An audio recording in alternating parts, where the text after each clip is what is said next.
राज्यामध्ये दहशतवाद विरोधी कारवायांना वेग देत दहशतवाद विरोधी पथक ATSनं दिनांक 14 ते 15 फेब्रुवारी दरम्यान वॉरंटच्या आधारे व्यापक छापेमारी मोहीम राबवली। या मोहिमेमध्ये अहिल्यानगर जिल्ह्यातील तब्बल 12 ठिकाणी एकाच वेळी धाड टाकण्यात आली।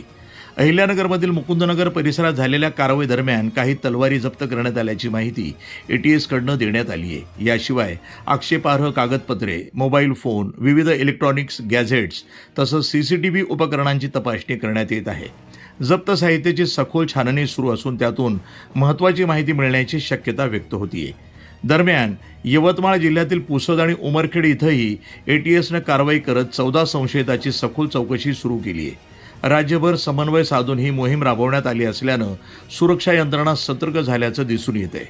ATSकडनं स्पष्ट करण्यात आलंय की या कारवाईमध्ये आतापर्यंत कोणालाही अटक करण्यात आलेली नाही। मात्र संशयित व्यक्तींची तपशीलवार चौकशी सुरू असून पुढील तपासाच्या अनुषंगानं आवश्यक ती कायदेशीर कारवाई केली जाईल। राज्यातील कायदा आणि सुव्यवस्था अबाधित राखण्यासाठी आणि संभाव्य धोके रोखण्यासाठी ही कारवाई करण्यात आल्याचं सूत्रांनी सांगितलंय।